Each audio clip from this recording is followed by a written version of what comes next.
back to Building a Fighter. My name is Dr. Austin Shane, sports chiropractor in Scottsdale, Arizona. With me, as always, badass strength coach in Denver, Colorado, Alex Friedman.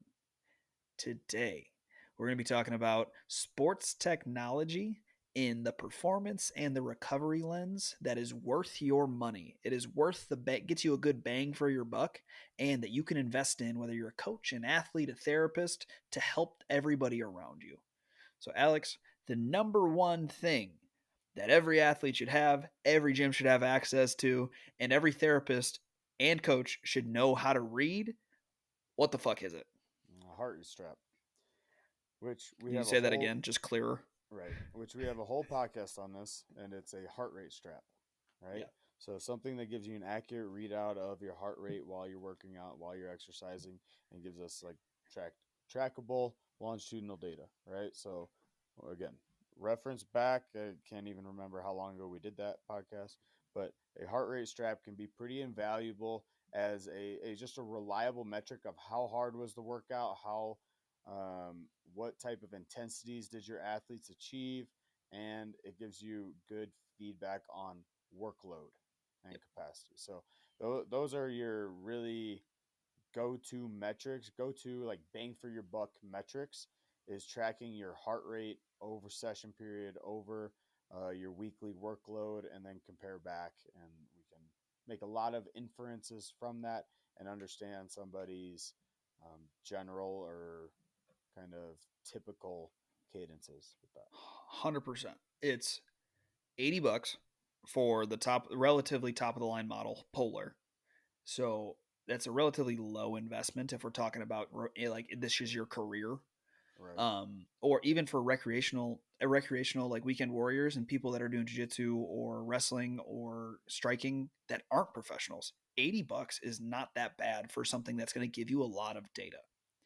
Now that being said, there are some limitations. Like I know like some of my fighters have the Garmin one and that tracks like your anaerobic versus aerobic. That's relatively wrong because it's trying to use like if we're doing a power day in the gym, like say we're doing like trap bar jump shrugs and shit. I've done a strict power session and it said the entire thing was just aerobic. Like literally zero point zero for the anaerobic. But Which that's just again, because yeah, it's heart only rate. it's only measuring your heart rate to get that number. Well, yeah, it can't measure your like strength qualities because Exactly. when I'm So, and doing that's what I'm getting at. a lactic burst or a 6 second or a power clean, right? It can't measure that I'm giving highly intense effort for 6 seconds because that doesn't jack your heart rate up.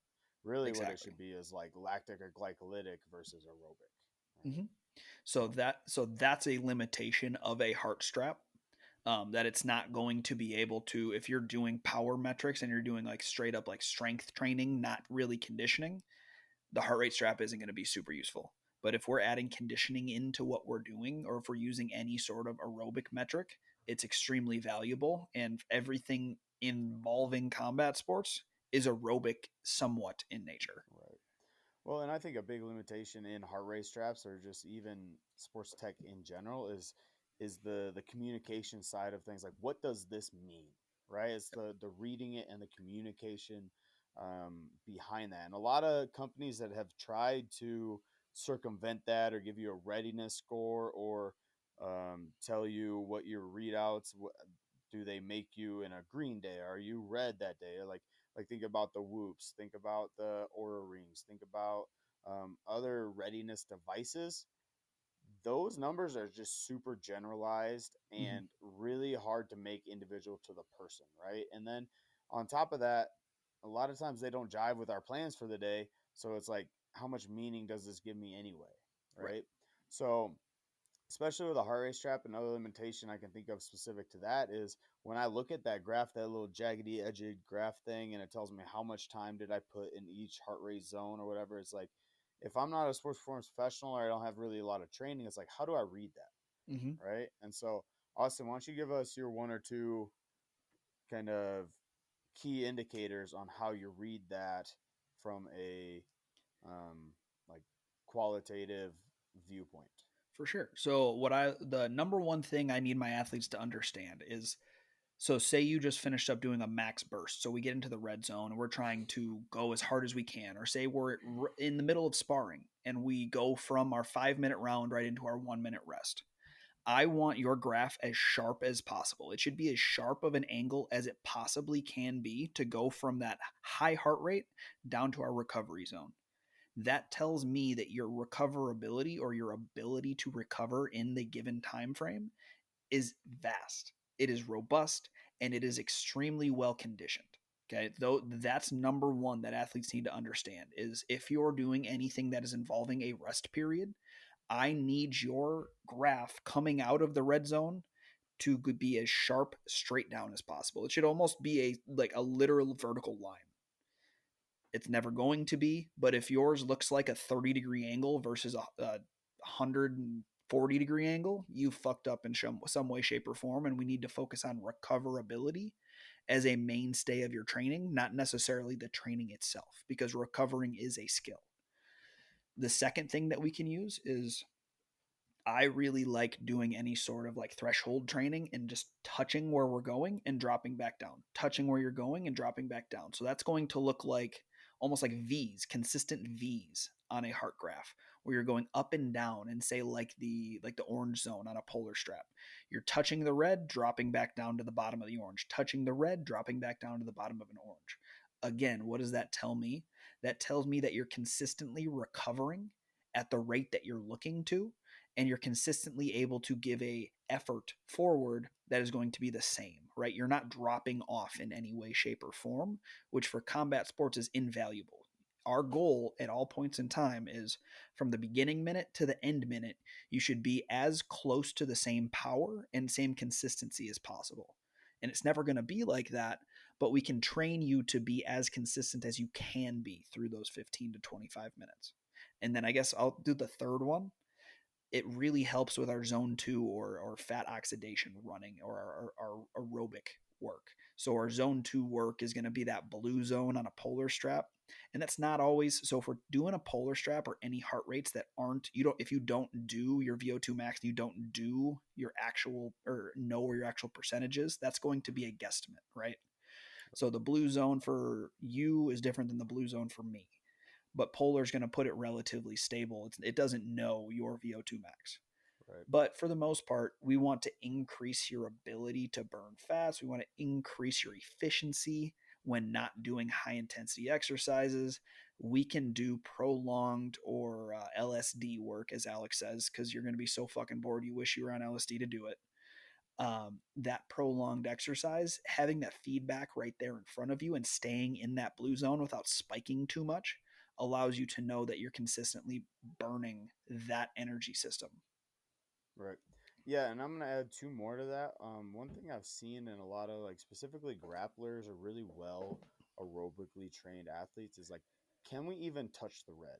Right. Yeah, Like some that's true. athletes, I have a lot of athletes like can't even get to the red, so we can't achieve that super high intensity that's necessary. So training that is certainly an ability. So I'm looking always at the graph. Can we touch the red?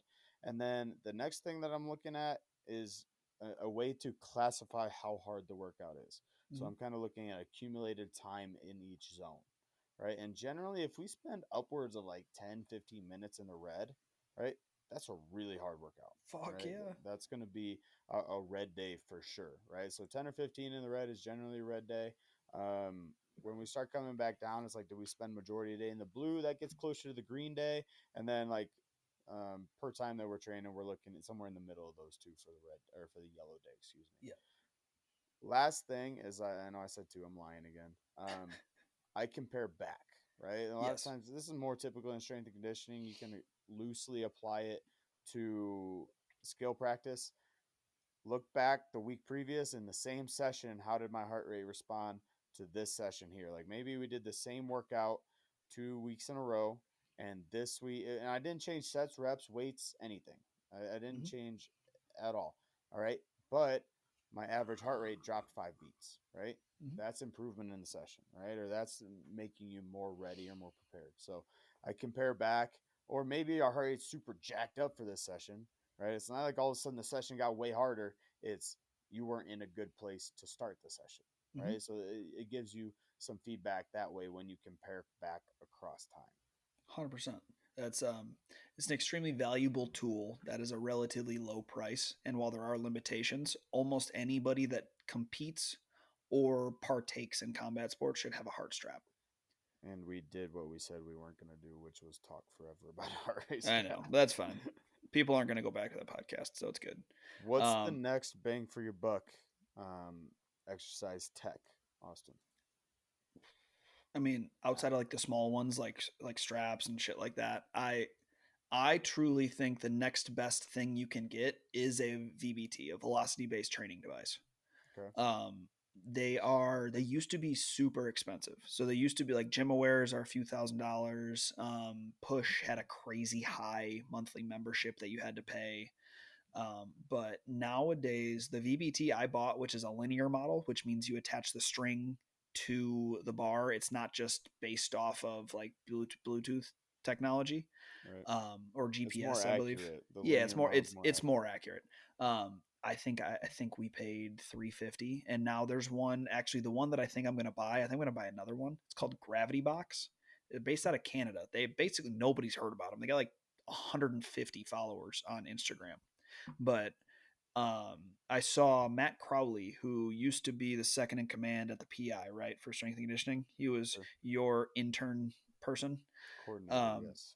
yes, we follow each other on Instagram, and he's now the director of performance for the XFL. And I saw him post about them or like one of their posts or something like that. And I'm like, huh, this looks cool.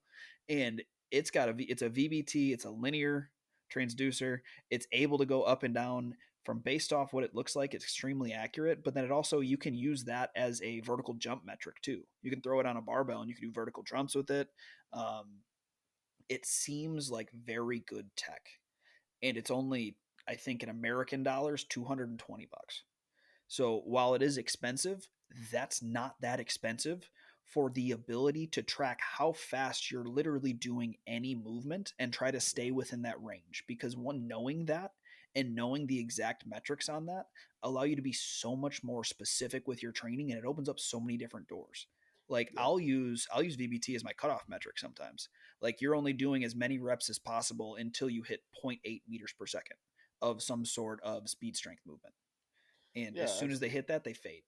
There's so many applications for velocity based training, and it's becoming more and more popular, but it's still not super available to like the layman or somebody that's training Mm-hmm. themselves, right?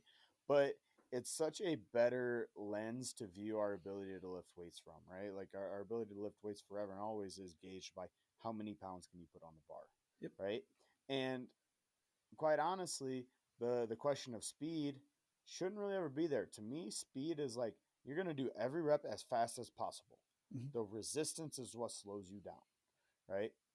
And so if we perform like that, where every rep I'm performing the concentric action, so think of a trap bar deadlift. I'm lifting the bar up. Every Mm-hmm. rep, I'm going to lift the bar up as fast as I can, right? When I add weight, going to add weight. Eventually, that's going to go slower, right?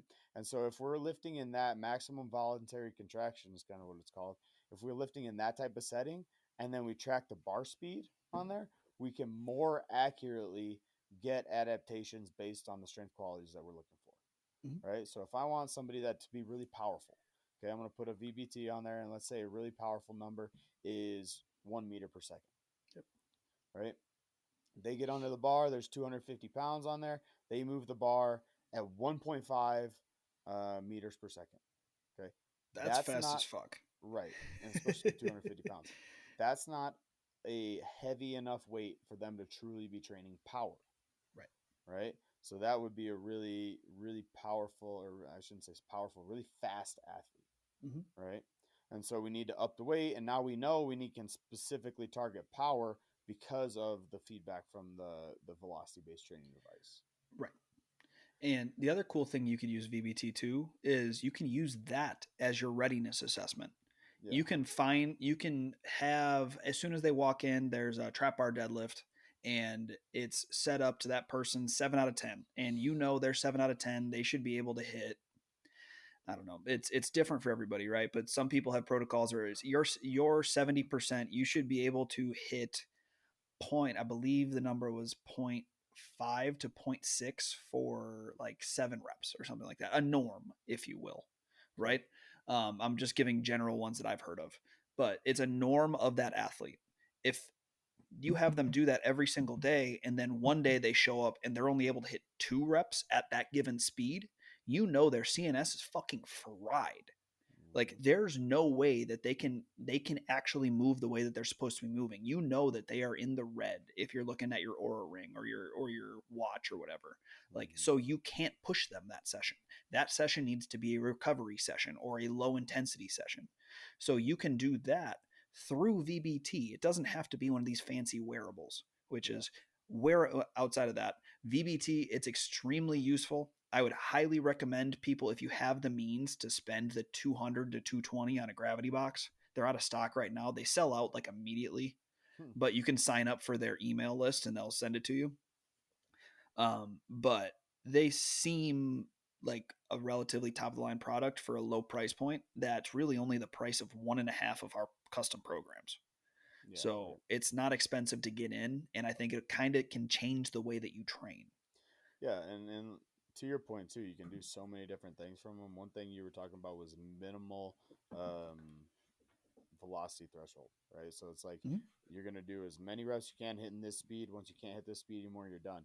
I've used that a lot to max out, right? As Yeah, a safer alternative for like a 1 RM, right? Like it's not how much weight you can pick up, it's how much weight you can pick up, and we're gonna make the minimum speed that counts point 0.3, right. right? And then you can create a scenario where that translates into a 1 rep max. So there's a lot of utility for them, but like I said, it's a little bit more accurate and a little more high tech way to really chase the goals that you're after with the velocity based training.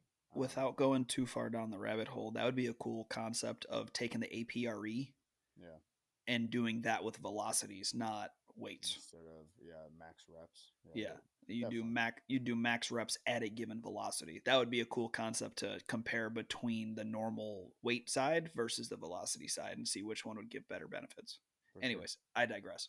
The Hmm. next thing I want to talk about on the fitness side of things, and the sports performance side of things, before we get to the therapy side, is going to be wearables. We mentioned them. We talked about them a little bit. Outside of a heart strap, Alex, is there any? Do you recommend watches or the Aura Ring or because they're expensive? I mean, point blank, they're Right. fucking expensive. Like, and quite honestly, no. Um, Watches are really unreliable. I know everybody loves their Apple Watch and Yeah. their heart rate and all this and tracking activity and 10,000 steps and whatever. Oh But yeah. I'm not concerned about a watch. And almost every watch that I've had athletes use, the heart rate is not accurate, Yeah. It's like period. 20 beats off. Right. The Yeah. wrist is just not an accurate place to get a heart rate from. Maybe it works for a resting heart rate. Maybe it works for some of that stuff. But the watches seem to not pick it up. The strap is way better, way more Yes. efficient. Um, in that sense, if you're a big runner and you like doing cardio, like watches seem to do a great job for running and Yeah. tracking. But we're training mixed martial artists, not runners. So the watches are hard for me to really Well, recommend. The Aura Ring it has been pretty well endorsed and seems really reliable. So that might be worth the bang for your buck if, yeah. again, if this is your profession in your life. That would be I would think that'd be the number one wearable that I would Can we buy. both agree that Whoop sucks? Oh God, yeah, Whoop sucks. Like sue me, Whoop. I don't give a shit. Whoop sucks. It's hard to even It's say too expensive for the and price point. super inaccurate. Yeah, like the reliable. I believe that was the what the UFC. Their reliability just wasn't there. It's Um, uh it's hard for me to even say that Whoop is better than nothing because I think you just get in your head and then yeah, it's inaccurate anyway. it's good at counting calories, I guess, like calories burned, I guess. But Hmm. anyways, I do recommend wearables. Um, if you're, I feel like if you're a professional athlete, you should go all in, and if you have metrics you can get that are going to help you as long as you're sending that information. Like if you're trying to decipher all this shit on your own, that's really hard. Yeah, But if you have coaches that can help you along the way and kind of guide you what this means, what that means, because they spent their time doing the education to learn it, it can be invaluable. yeah, Like One of my athletes, I think the UFC is actually starting to work with them now too. One of my athletes, and she's actually now your athlete, uses First Beat. Yep. It's a company out of Europe, and they started working their way over here. And I really like working with that. It gives me every metric I want. It's a heart strap, so she can track all her workouts, and I can have a number on that. It'll set her workload, and that's modified individually to her and her goals, not just like a standard like, oh, this is the knockoff point.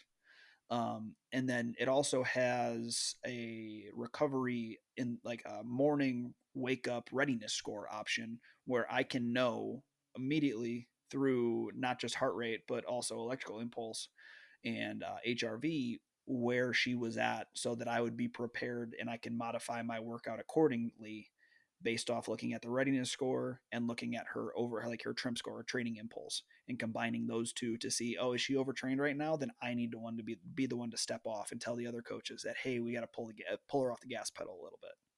Yeah, and that's where I was going to go to because again, over the course of the last 6, 7 years that I've been training a lot of athletes and been really involved in a lot of wearables, I actually, through a couple different experiences I've had, I've really only had two positive experiences where that data really means anything to me, Mm-hmm. right? Vanessa is one of them, working with First Beat. And then the other one is the DU men's soccer team. Did a Mm-hmm. phenomenal job being consistent and reliable, and they use something as simple as a HRV app on your phone Yep. and a Google Sheets. Yeah. Every morning when they woke up, they did their HRV measurement, which is like just a thumb over the flashlight of your phone. Mm-hmm. That technology is beyond HRV me. for you or something like that, I believe it Exactly. is. They figured out a way to train or track that through that. And then every time they would come into practice, they always did their pre-practice routine in the weight room, which was their warm up, their mobility flow, and everything. And they filled out the Google Sheets. How good do you feel this morning? How did you eat last night? How many hours of sleep did you do? Blah blah blah. But they were consistent at it. Was the Mm-hmm. biggest point. And definitely on the First Beat and stuff like that, it's important to stay consistent if you're going to do it. And like you're saying, it's so much better to get the data and then send it to somebody else. Yeah. Don't fucking worry about it. It's so easy to obsess about it, get in your own head about it, be Mm-hmm. this and that. And we all know our athletes are gonna feel a good training environment based on what they feel, not based on what a app or what technology tells them, right? So 100%. or even like feel prepared. Like if I'm going into a fight, I'm not going to necessarily feel prepared. I'm probably going to feel underprepared based on any number that anything gives me Yeah. versus like waking up, hey, I did everything I fucking could this training camp. I feel good. And again, that's a real quick scenario. I did every fucking thing I could this training camp. I feel really good. It's fight day. I wake up, look at my fucking whoop score, and it's red. Yep. Looks like I'm fucked, right? Yep. Like the mental piece just I think is a little bit too overwhelming with wearables for Oh, me. you should lock that shit away on fight week. Oh, I I totally agree. I tell every one of my fighters, don't look at your scores. I don't give a fuck. I'm not gonna look at your scores on fight week until after Yeah, your fight. Like it's all about confidence at that point. yeah. But anyways, that's what I wanted to talk about on the training side of everything. I want to get into a little bit of the recovery side of stuff because that's where all the shysters are for the most part. And from the therapy side, whether you're a patient or a doctor. So, like, foam rollers are cheap, they're at every single gym. Just as long as you don't spend more than 5 minutes on them, cool, do the foam roller, but it's not going to do anything long term. So, don't expect that's going to fix your pain because it's not. Um, talking about cupping and should you go get cupped, I guess, is where I want to go with that. And as therapists, like, what does cupping do? I think cupping is a worthwhile adjunct. I wouldn't go pay for a specific, just like, I just want a cupping session. Okay. I would lump that in with getting massage work, getting work done, getting any sort of body work. It shouldn't just be a static cupping session. It should be integrated into your other work that you're doing by a licensed Mm-hmm. professional. So don't spend the extra. I mean, some of these like quote unquote cupping therapists that have no licenses and don't know what the fuck they're doing. I mean, they're charging like $60 an hour to just literally buy an Amazon cupping set and throw cups on your back. Let's say you don't need a specific license to cup, do you? Technically, you do. Okay. So So anything, even to Theragun somebody, that's considered because it's going after pain, not Mm. necessarily. So anytime you delve into the world of pain, as soon as you say pain, like that's why a lot of the videos like on our YouTube, like I don't say this is going to fix your back pain, even though I'm a licensed professional, because Right. across state I only have an Arizona license. I don't have a Colorado license. And if you're Right. watching it in Colorado, who knows? So anytime you're delving into the world of pain, that is practicing medicine. Anytime you're practicing medicine without a license, that technically is going to put you at risk of suit, Gotcha. and could have possible jail time. Now, can you? I mean, there's really only a couple ways you're gonna fuck up cupping somebody. Like, Right. it's not Yeah. hard. It's very Like what superficial. I Yeah. tell everybody is like most of my job isn't hard to do. I mean, like the intricacies of learning what you have to do, that's the hard part. But Hmm. really, the hard part is knowing when to use certain things and really when not to do certain things. Like Right. knowing the contraindications. That's what makes a doctor a doctor. It's not hard for me to adjust somebody. It's relatively easy. I mean, it's hard to get good at, but relatively easy to make something pop. But knowing when to adjust somebody, that's the hard part, and Hmm. understanding what you're looking at. So from a cupping standpoint, throw it in. If your massage therapist wants to do it, it is worthwhile. It can decrease neural tension. It'll bring blood flow to an area. It'll make you feel better. It'll make you feel less tension. But I wouldn't seek it out specifically or exclusively. Cold plunges, cool. Do them if you like cold. Don't do them if you don't like cold. They're literally all of the rave right now. Hmm. Everybody thinks they should be jumping into freezing ice water because Every it's gonna morning every morning because Joe forever. Rogan does it. Yes, exactly. Joe Rogan made it popular. And I will say, I would rather you go do that to start your morning routine than go smoke a cigarette or or go have a big fucking fatty like just full of Dude, carbs and fat breakfast. dude, I'm gonna go to McDonald's and smoke a cigarette every morning because it makes my lungs tougher and it's gonna make me have to work harder. Exactly. It's unfair to all the rest of you that I don't do that, honestly. Yeah. It's true. Yeah, it's putting everybody else at a disadvantage. But Oh, good. but Yeah. cold punches are cool. Like they work. They'll make you feel good metabolically. From everything I've read, there's not crazy benefits that you're going to get. You're going to get relatively minor to maybe some studies show moderate benefits Yeah. of sitting in that thing, but not necessarily more than drinking a cup of coffee or not necessarily more than like doing yoga in the morning.